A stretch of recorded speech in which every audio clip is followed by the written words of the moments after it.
this is Charlie from Adventures with Charlie, and today I'm going to give you my review on Thomas and Friends Race for the Sodor Cup. Connor is excited to take place in the Sodor Cup with her partner Kenji. However, when a practice goes wrong, Kenji gets damaged, which means Thomas would have to take Kenji's place to be Connor's partner in the race. Eggs, knowing that he's not going to be fast enough, Thomas and Connor ask Hero to give them a bit of training, but will it be enough for them to win the race? Ace and beat the other teams. So I think it's safe to say the fandom has never been angrier when it came to All Engines Go. As many haters,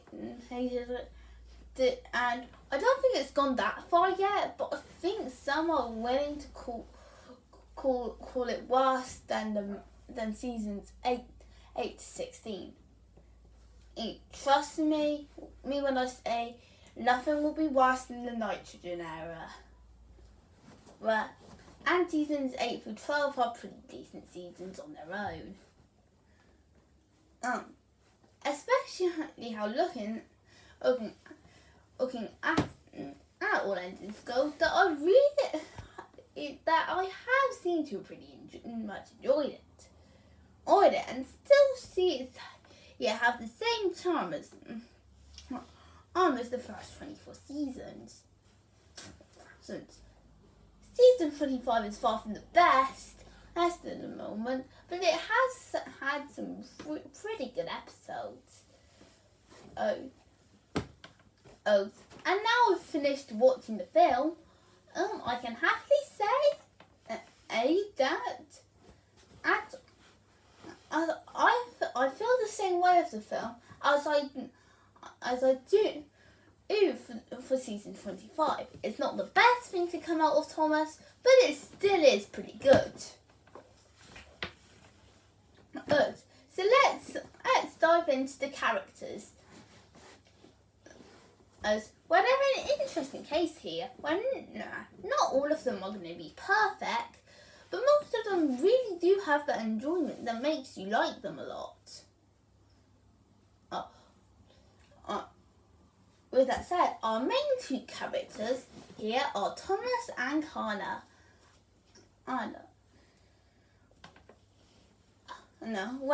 One is the fastest engine on Sodor, who thinks her speed will be enough to win, and the other is the tank engine, who's worried that he won't be fast enough to win enough for the race. While Thomas and Connor's roles are opposite from each other in the film, both of them, as Hero said it best, their strengths really did come together. Had to find a way to come together, and they actually did. They tried to either manage to find a way to have the two engines and their different personalities come off as a team, even where one can't work without the other, but with both learning important lessons about themselves. It's far from the best we'll probably see out the two, but I think for the most part it introduced us to these characters in a pretty good way for All Engines Go. As for the rest of the characters, not all of them have a big role like Thomas and Connor here. But there are others that are important to the story. That being Ian, Percy and Nia giving Thomas some support, Kenji, being Kana's original partner, Hero being the coach for Thomas and Kana. Now, and Diesel, who support Orton to the team of Farana and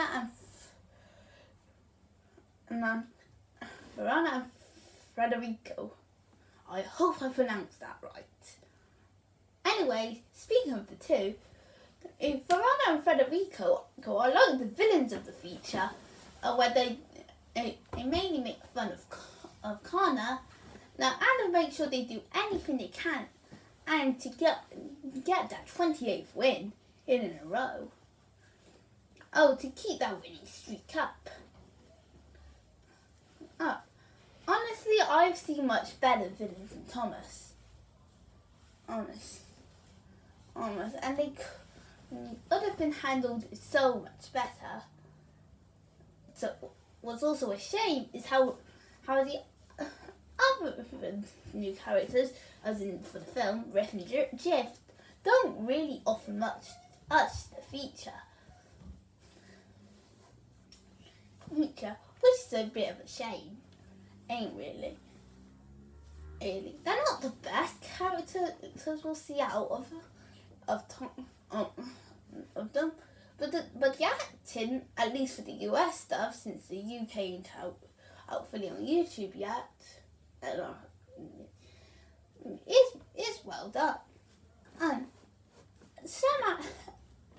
most of the actors did well. Like Bruce, like ones for both dubs with Bruce Usto. And others that just do for the US dub, especially with Neil Crone as Gordon. I think everyone can agree that this is the best thing to come out of the reboot, and how Neil Crone does a great performance as the new number 4. Anyways, let's get into the story. Basically, Lee, if all of you have heard people say that this is like new great race for all endings go, they would be right. As the plot structure feels very similar to that film.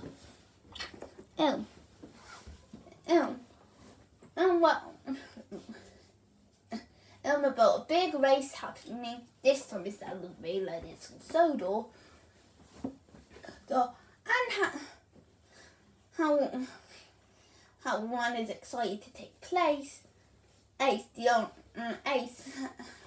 and it would all come to the train, aiming with her and her new partner. Now, in order for them to be able to win,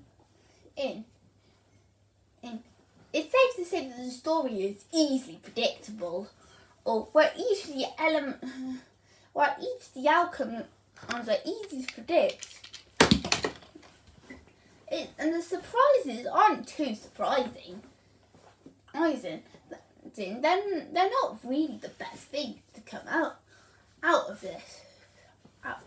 However, it is true the story itself ain't great, but it's how it's executed that does really well. Execution has been pretty strong this year, where they managed to take a weak story and execute it in a good way where it doesn't feel that bad. And the same can be said here. Yeah, as they managed to make a strong story on Ori, and as well as give a good message about speed not being everything and you need to win a race. Ace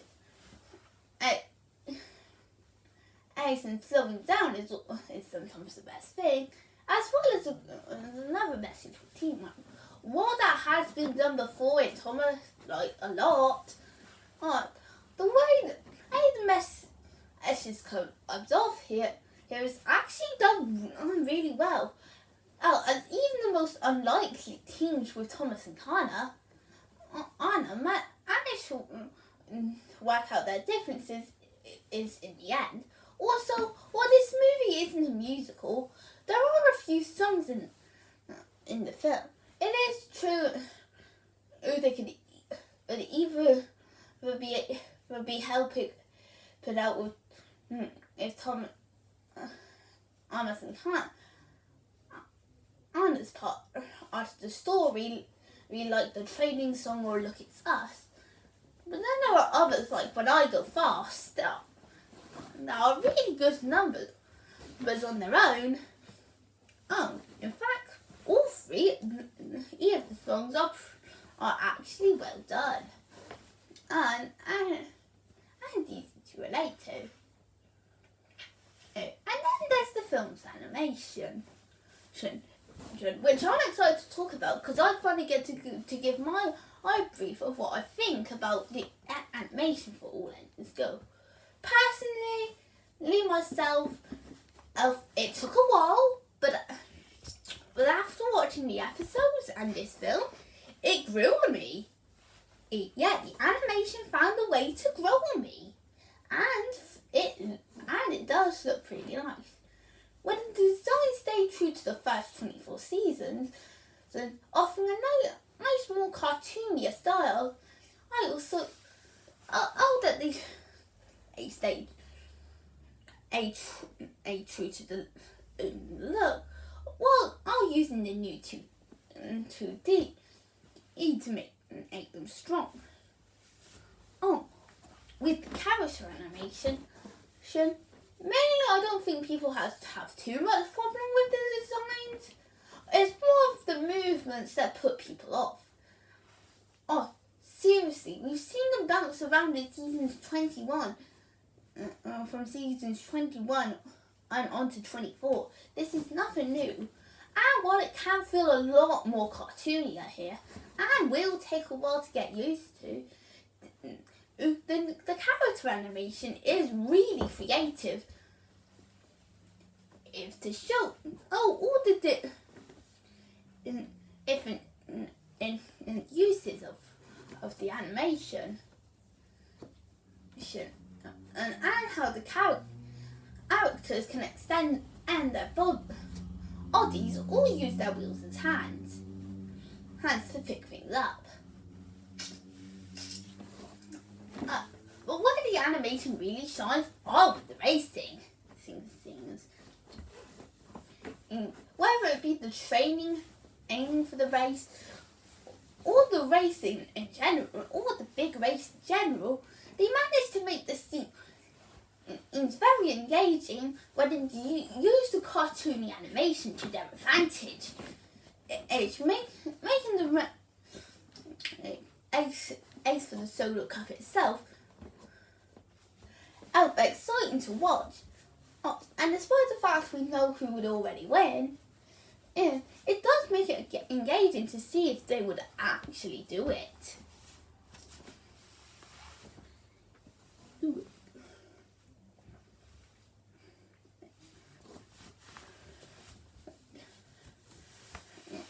But the background I can't really say too much on. While I've been given good praise to the animation, the backgrounds are pretty basic, where there's nothing really original that the 2D design can't do. It's not bad for the backgrounds, it's just I think they need to work on that a little. But the rest of the animation is still pretty well done. So overall, all the time on this film are pretty well done, yet it depends on which one. And there are some that are great and amazing, like The Adventure Begins, and Sodor, the Lost Treasure. Some that are just pretty good, like The Great Race, Big Big Adventures, Using Journey One Sodor. All of that one was good. The lads who were actually meant for the great and amazing. And some that are just mediocre, and decent at best, with Blue Mountain Mystery and Hero of the Rails, or just hard to sit through at worst with Day of the Diesels.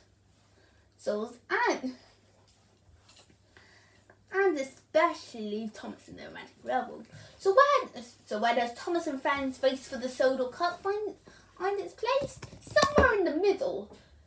It's far from the best Thomas film, and with a pretty weak story, but thanks to some enjoyable characters, some nice animation, good acting, and some fun songs, there is enough to make up for it. Personally, my recommendation would depend on how you feel. With All Legends Go, where if you don't like it, then this film won't do much for you. But if you do think of it as either okay or pretty good, then I'd recommend checking it out, as you might actually find some entertainment with this one, which is why I'm giving the film a 7 out of 10. Far from the best Thomas movie, but then I'd say it's far from the worst. So I hope you guys enjoyed this video. Feel free to comment, like and subscribe, and I will see you next time. Bye!